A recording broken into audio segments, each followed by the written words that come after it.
ही काकडीच्या थालीपीठाची रेसिपी आहे. पोहे किंवा उपम्याला काकडीचे थालीपीठ हा एक उत्तम आणि चवदार नाश्त्याचा पर्याय आहे. इथे आपण एक मीडियम साईजची काकडी घेतली आहे. काकडी किसणीच्या मोठ्या बाजूने सालीसकट किसून घ्या. किसलेली काकडी बाउलमध्ये घ्या. त्यात रवा, तांदळाची पिठी, बारीक चिरलेला कांदा, बारीक चिरलेली हिरवी मिरची, ओलं खोबरं, कोथिंबीर, मीठ आणि गुळाची पावडर घाला. मिश्रण एकत्र करा.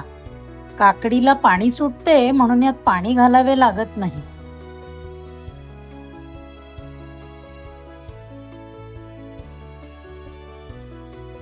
सर्व मिश्रण एकत्र करून 10 ते 15 मिनिटे झाकून ठेवा. 15 मिनिटांनंतर मिश्रण पुन्हा एकदा एकत्र करा. मिश्रणाचा एक मध्यम गोळा करून घ्या. पोळपाटावर ओला सुती कपडा अंथरून मिश्रणाचा एक गोळा हाताला पाणी लावून थापून घ्या. थापलेल्या थालीपीठाला मध्यभागी एक छिद्र पाडा. गरम तव्यावर तेल पसरून घ्या.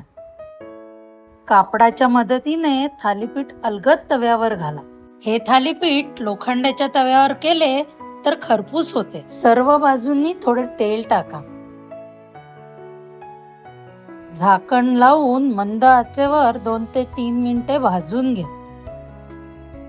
थालीपीठ पलटून तेल घालून खमंग भाजून घ्या.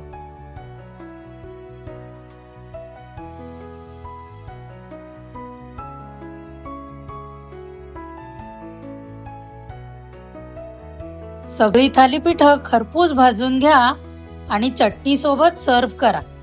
रेसिपी आवडली असेल तर लाईक करा, शेअर करा आणि चॅनलला नक्की सबस्क्राईब करा. थँक्यू.